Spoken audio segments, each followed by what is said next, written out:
I had 40 years on Wall Street. 40 years of watching men smarter than me lose everything because they let their emotions run the show. I built my career on one simple rule: never let feeling override fact. Numbers don't lie. People do. I knew that better than anyone, and yet, here I am, sitting in a hotel room in Manila, staring at a bank statement that shows a balance I haven't seen since I was 23 years old, trying to figure out how a 70-year-old retired stockbroker who spent 4 decades outsmarting the market got outsmarted by a woman he knew for 90 days. I keep telling myself there had to be a moment, one clear, specific moment, where I could have stopped it, where I should have walked away. But that's the cruelest part of all of this. There wasn't one moment. There were 100 small ones, each one so reasonable on its own, each one so easy to explain away. By the time I saw the full picture, the money was already gone. My name is Malcolm Greene. I retired 5 years ago at 65 after spending my entire adult life working as a stockbroker on Wall Street. I started as a runner on the floor of the New York Stock Exchange when I was 22, worked my way up through every level of the industry, and eventually managed a private client portfolio worth just under $40 million in assets. I was good at what I did, not because I was the smartest man in the room, but because I was the most disciplined. I never chased hot tips. I never let greed talk me into bad positions. I believed in research, patience, and the long game. When I retired, I had a personal portfolio worth $1.2 million, built over a lifetime of careful, methodical investing. It wasn't flashy. It wasn't the kind of number that makes headlines, but it was mine. Every dollar of it earned through 40 years of work, and it was enough to give me the kind of retirement I'd always imagined. Quiet, comfortable, free. My wife, Carol, passed away 4 years before I retired. Breast cancer. We had 31 years together and 2 grown sons who both ended up in finance, which always made me smile. After she died, I threw myself into work for another 1.5 years because work was the only place where the silence didn't feel so heavy. Then I retired, and the silence was everywhere. My sons had their own lives, their own families. They called when they could. I told them not to worry about me. I told myself the same thing. I started traveling, partly because Carol and I had always planned to, partly because moving felt better than staying still. I went to Europe first, then South America, then Southeast Asia. I'd been to Thailand twice, Vietnam once, and I'd always been curious about the Philippines. People I met along the way kept telling me Manila had changed, that it was modern and vibrant and full of energy, so I booked a flight and told myself I was just going for a few weeks to see what all the fuss was about. I arrived in Manila in late October, 2 years ago. It was hot and loud and completely overwhelming in the best possible way. The city moved fast, like New York but warmer, and the people had a warmth to them that I hadn't expected. I stayed at a hotel in Makati, one of the upscale business districts, and I spent my first week just walking, eating, watching the city breathe. I wasn't looking for anything. I want to be very clear about that, because it matters. I wasn't lonely in the way people imagine when they hear stories like mine. I wasn't desperate. I was a 70-year-old man enjoying his retirement in a city that surprised him every single day. That's all. That's how it started. The gallery opening was on a Thursday evening, about 10 days into my stay. A concierge at my hotel mentioned it, a showcase of contemporary Filipino artists, held at a private gallery in BGC, the newer financial district. I'd always appreciated art, though I was never an expert. Carol had been the one with real taste. I went because I had nothing else to do that evening and because the concierge said the catering was excellent. He wasn't wrong about that. I was standing near a display of mixed media sculptures, holding a glass of red wine, pretending to understand what I was looking at, when I heard a voice beside me say, "The artist uses silver wire to represent financial entanglement. I think it's his most personal work." I turned, and there she was, Beatrice Romualdo. She was in her early 40s, tall for a Filipino woman, with dark hair pulled back simply and a way of holding herself that suggested confidence without effort. She was wearing a simple black dress and a necklace that I later learned she had made herself a layered piece with raw stones and hand-bent gold wire that was genuinely beautiful. She didn't look at me the way some women look at older Western men in that part of the world. She looked at me the way a person looks at someone they've just said something interesting to and are curious whether they understood. I told her I thought the silver wire looked more like anxiety than entanglement. She laughed. A real laugh, not a polite one, and just like that we were talking. She told me she was a jewelry designer.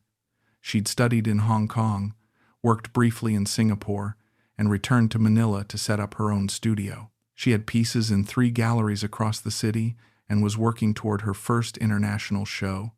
She talked about her work with a precision I recognized the way she described choosing materials, thinking about weight and light and how a piece would move on a person's body. It reminded me of how I used to talk about portfolio construction.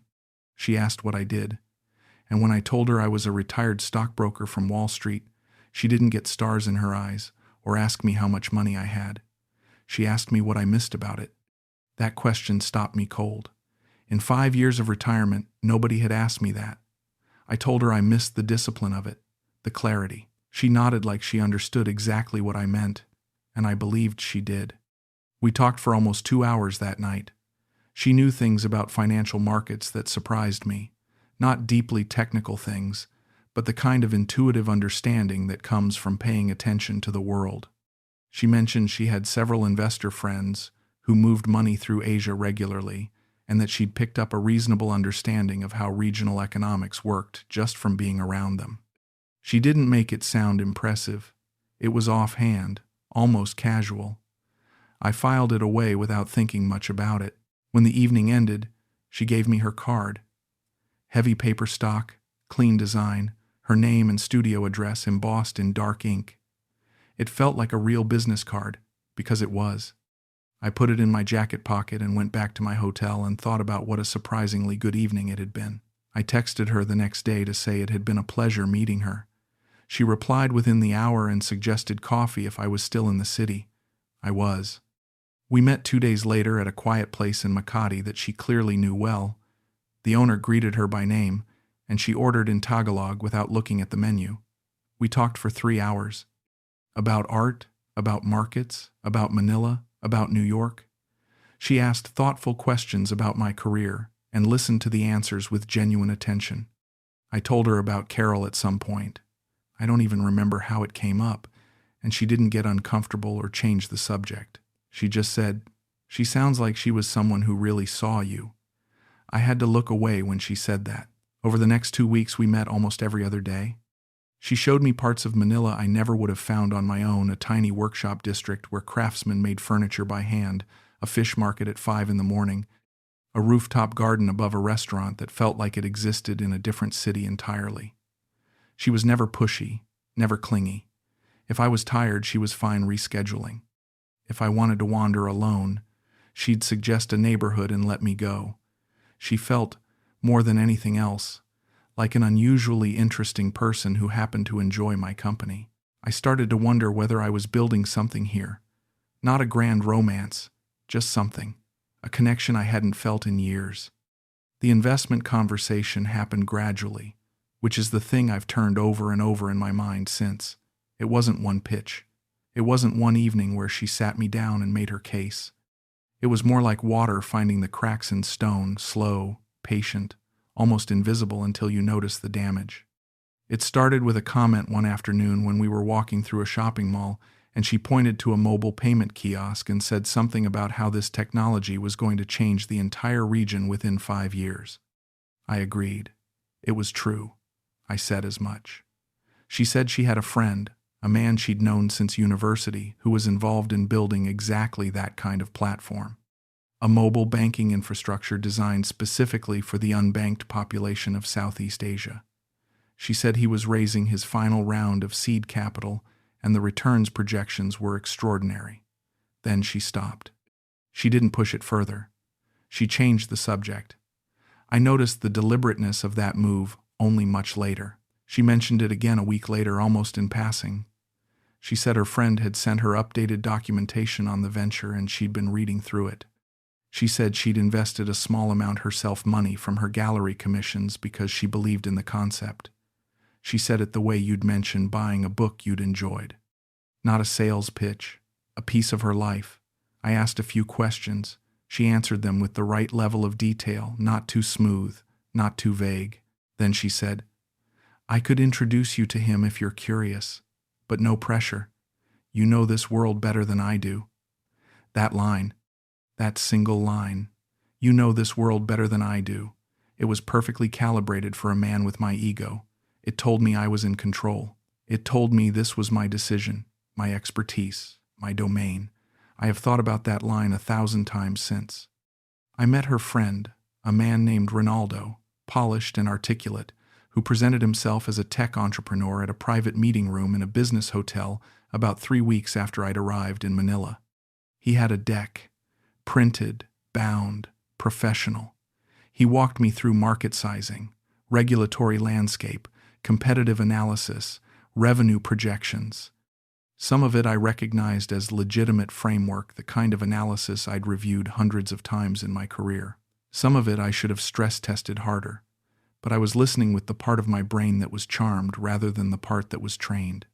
He mentioned existing investors' names I didn't recognize, a Singapore-based fund that sounded credible, a family office in Hong Kong. He gave me a data room link for due diligence. I looked through it over the following days.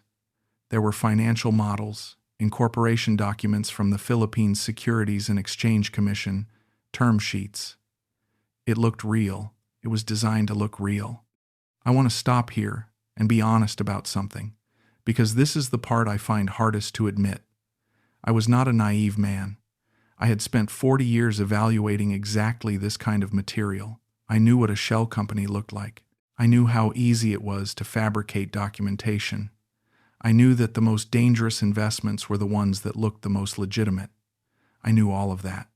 And I let myself believe anyway, because Beatrice was sitting across from me at dinner that evening, after I'd reviewed the data room, asking me what I thought with those quiet, steady eyes, and I wanted to be the man who could see a real opportunity where other people saw nothing. I wanted to impress her. I want you to sit with that for a moment, because I have. A 70-year-old man who spent 40 years on Wall Street let $385,000 walk out the door because he wanted to impress a woman he'd known for 6 weeks.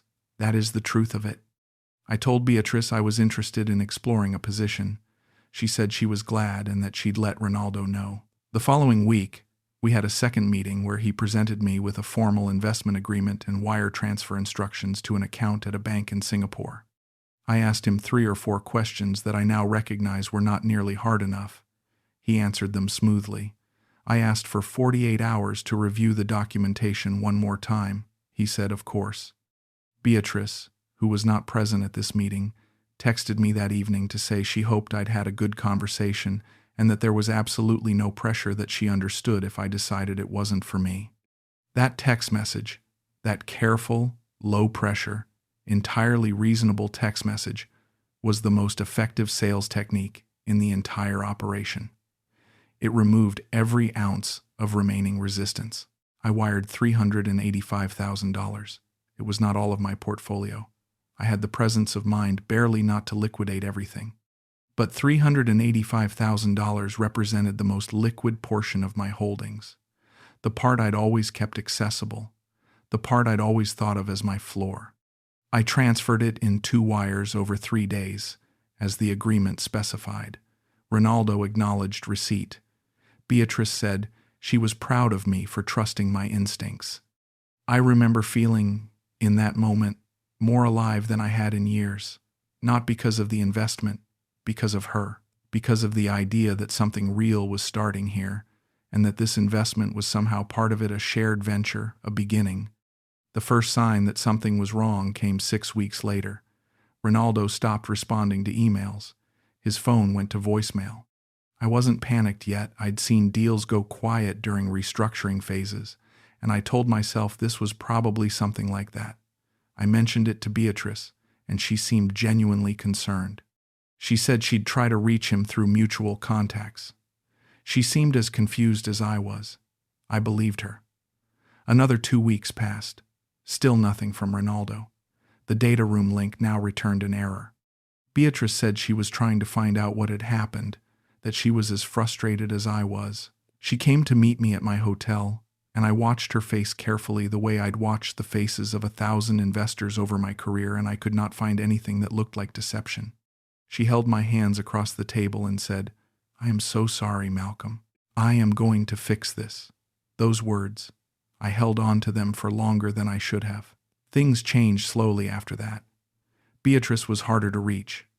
Texts went answered hours later instead of minutes. Meetings got rescheduled.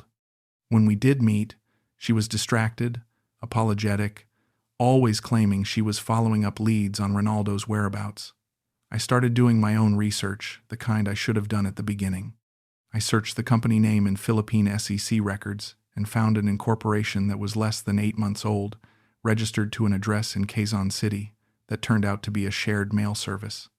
The Singapore bank account, when I contacted the bank's fraud department, had been closed 2 weeks after my second wire transfer. The family office in Hong Kong that Renaldo had cited as a co-investor did not exist under any name I could verify. I am a man who spent 40 years reading financial documents, and every single red flag I had been trained to catch was there in plain sight, and I had missed every one of them.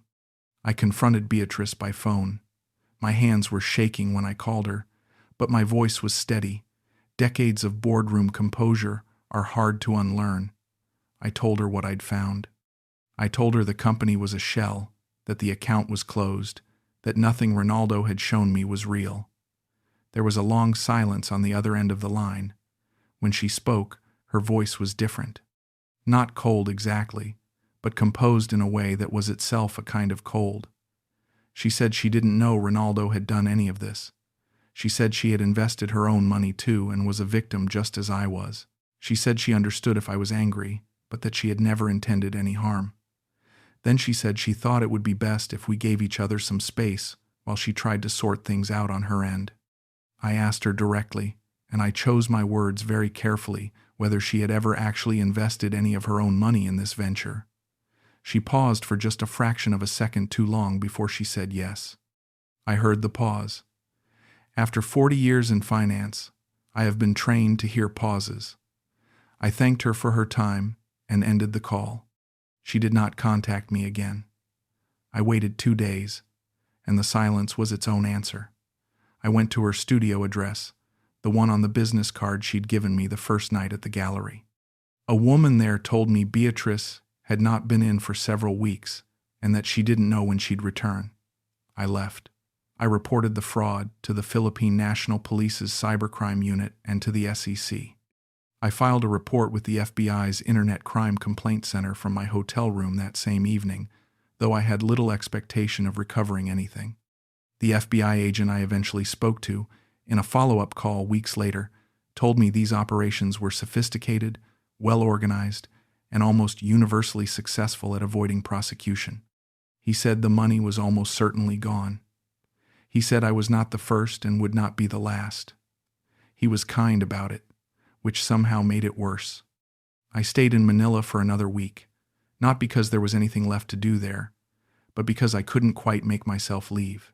I walked the city in the mornings, the same neighborhoods Beatrice had shown me, and tried to separate what had been real from what had been performance. The conversations, had those been real, the gallery opening, the coffee shop where the owner knew her name, the rooftop garden, the fish market at 5 a.m, some of it was real, I decided. Some of it was a woman who was genuinely interesting doing a job she was also genuinely good at. The two things were not mutually exclusive, and that was perhaps the most disorienting realization of all. She hadn't pretended to be interesting. She was interesting. She had just also been robbing me. My son David called me one evening during that last week. He's a fund manager in Boston, sharp as a blade, got his mother's emotional intelligence and my head for numbers. I hadn't told him what had happened yet. I answered, and before I could say anything, he said, "Dad, you sound terrible. What's going on?" I sat down on the edge of the hotel bed and I told him everything. The gallery, Beatrice, Renaldo, the wire transfers, all of it. He didn't say anything for a long time after I finished. Then he said, "Dad, I'm going to book you a flight home." I said I'd book it myself. He said, "Okay." Then he said, "None of this changes anything. You know that, right?"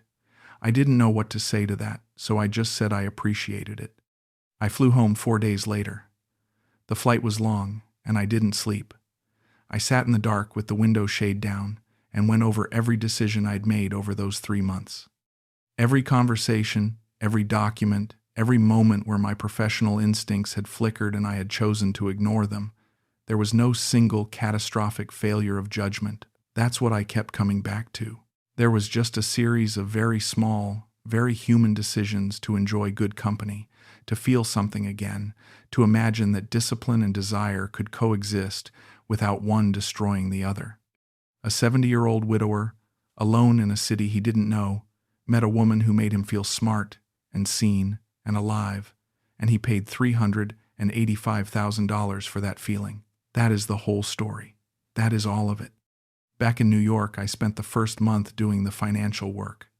I restructured my remaining portfolio, adjusted my retirement projections, and sat with a financial advisor, a younger woman who had worked in my old firm, to map out what the next 15 or 20 years would actually look like. The numbers were not catastrophic. I was not going to be poor. My sons both offered to help, and I told them I didn't need it because I didn't. But the number that had felt like security had been reduced by nearly a third in 90 days, and no amount of restructuring fully erases that. I had promised myself when I retired that I would never touch that portfolio. I had broken that promise, not because of greed, which I might have forgiven myself for more easily, because of loneliness. Because of wanting to feel like the person I used to be, the one who could spot opportunity before anyone else, the one worth impressing. That man was harder to forgive. My younger son Richard drove up from Philadelphia to spend a weekend with me about 6 weeks after I got back. He didn't ask too many questions, which was the right call. We watched baseball on Saturday, ate too much on Sunday, and as he was leaving he said, "You should think about talking to someone, Dad.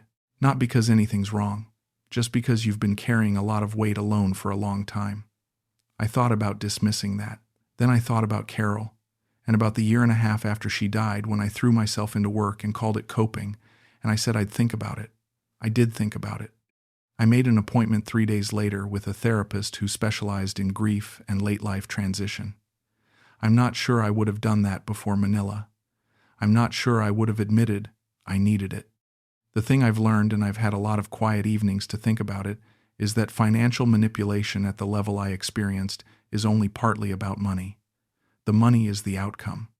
But what Beatrice and Renaldo were actually trading in was something more fundamental. They were trading in a person's need to feel capable, chosen, and real. The money I lost was significant. But what I actually handed over, in those 6 weeks in Manila, was something harder to value on a balance sheet, the certainty I had carried for 40 years, that I understood how the world worked, that I was the one who didn't get fooled. Losing that certainty was more disorienting than losing the money, and recovering it has been slower and messier and more honest. I still think about Beatrice sometimes. Not with anger, though I went through that phase. Not with longing, though I went through that one too.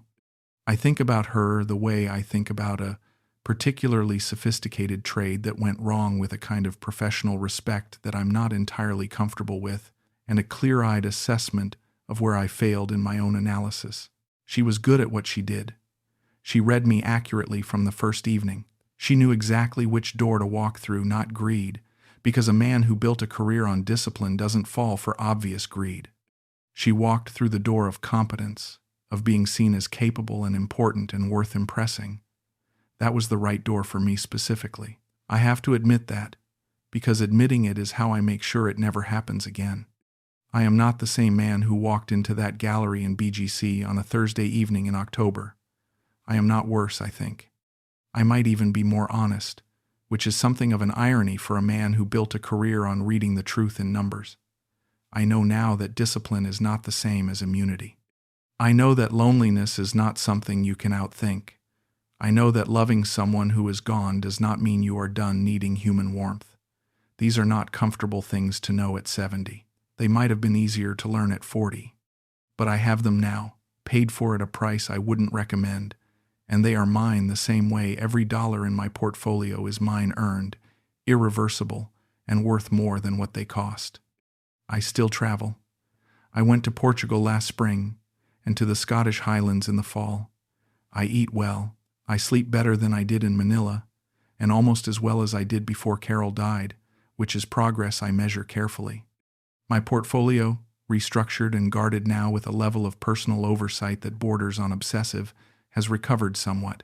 Not to where it was. It won't fully recover in the years I have left, and I have made my peace with that, though some days the peace is thinner than others. What I have not done is let the experience close me off entirely, because I think that would be giving Beatrice more than she already took. She took $385,000. I am not prepared to also give her the part of me that walks into a room and talks to a stranger about what a piece of art makes him feel. That part stays mine. If you are reading this, or hearing this, and you are a man of a certain age who is traveling alone and feeling the particular kind of hunger that comes from years of building things and then having nothing urgent left to build, I want you to hear this clearly. You are not immune. Your experience is not armor. The smarter you are, the more precisely someone like Beatrice can calibrate the approach. She will not come at you with obvious flattery or clumsy pressure. She will come at you through the door you least expect, the one where you feel most like yourself, most competent, most worth wanting. That is the door you have to watch, not because you shouldn't trust anyone, but because trust, like any other investment, requires due diligence. Even when, especially when the person asking for it makes you feel like you've finally come home.